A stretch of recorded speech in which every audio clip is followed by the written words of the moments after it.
রোজ একঘেয়েমি খাবার খেতে খেতে মুখটা যেন পচে গেছে। এবার যদি পাওয়া যায় সোয়াবিনের এরকম একটা সুন্দর রেসিপি, তাহলে কেমন হয়? দেখে নিন রেসিপিটা। প্রথমেই লাগছে পেঁয়াজ, আদা, টমেটো, রসুন কুচি, কাঁচা লঙ্কা, কাশ্মীরি লঙ্কার গুঁড়ো, এবং এটা যেহেতু ভুনা সয়াবিন তো তার জন্য লাগছে ধনে, এলাচ, জায়ত্রী, জায়ফল, লবঙ্গ। আর এখানে পেস্ট করার জন্য আমরা দিয়ে দিয়েছি রসুন, কাঁচা লঙ্কা, আদা, টমেটো। এটাকে আমরা পেস্ট করে দেব।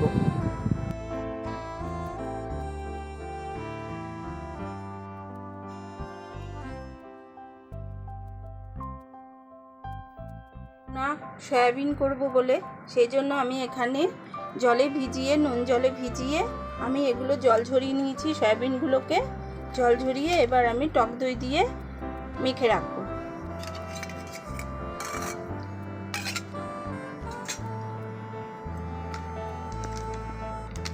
কাশ্মীরি লঙ্কার গুঁড়ো 1 চামচ,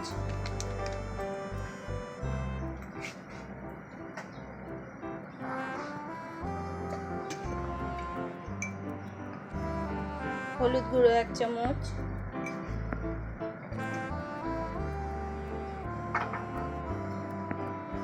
এবার ভালো করে আমি এগুলো মেখে কিছুক্ষণ রেখে দেব। 15-20 মিনিট রাখলেই হয়ে যাবে। এখানে আমি এখন নুন দিইনি, আমি লবণ জলে ভিজিয়েছিলাম বলে লবণটা এখানে দিলাম না। এমনি মেখে আমি 15-20 মিনিট রেখে দিচ্ছি।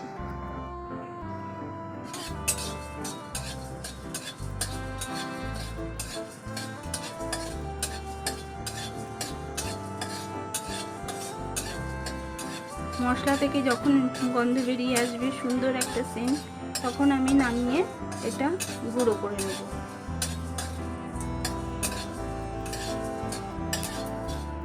মশলা ভাজা হয়ে গেছে, আমি নামিয়ে নিচ্ছি। কড়াইতে আমি তেল দিয়ে দিচ্ছি।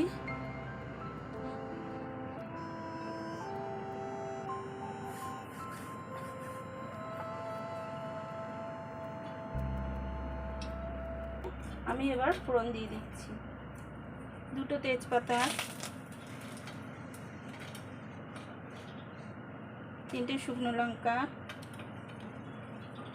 দারচিনি, এলাচ, লবঙ্গ,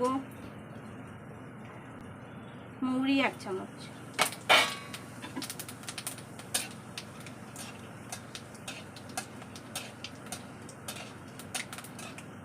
মশলা থেকে সুন্দর গন্ধ বেরিয়ে গেছে। এবার আমি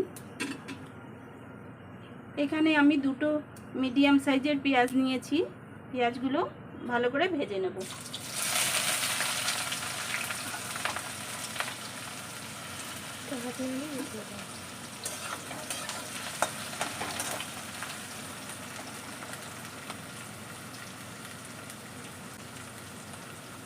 পেঁয়াজটা যাতে তাড়াতাড়ি ভাজা হয় সেই জন্য আমি 1 চামচ লবণ দিয়ে দিচ্ছি।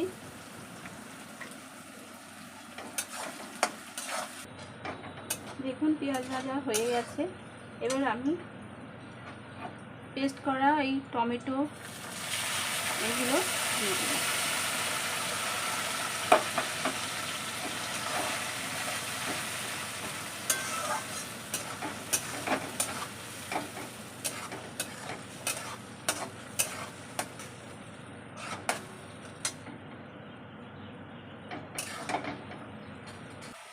দেখুন তেল ছেড়ে গেছে। এবার আমি সয়াবিন দিয়ে দেব।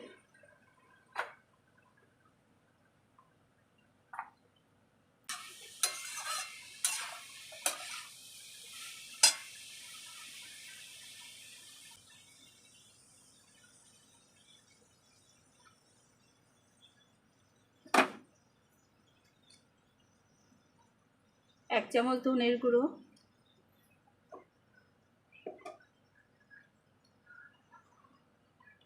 1 চামচ জিরের গুঁড়ো,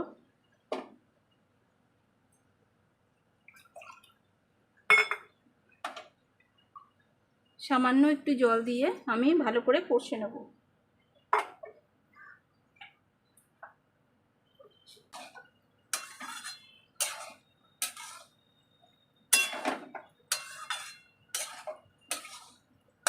চামচ ঝাল লঙ্কার গুঁড়ো,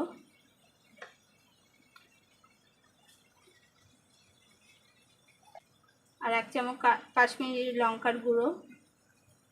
আমি আগে 1 চামচ দিয়েছিলাম সয়াবিন মাখা। এবার সয়াবিনকে ভালো করে কষে নেব। সামান্য একটু মিষ্টি দিয়ে দিলাম।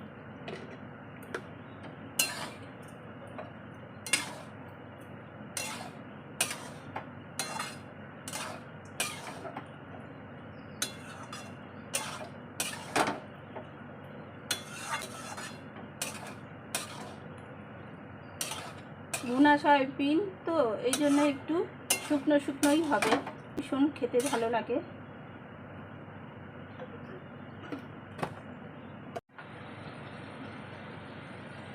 ভুনা সয়াবিনে অল্প পরিমাণে জল দিতে লাগে, তাই আমি অল্প জল দিয়ে দিলাম।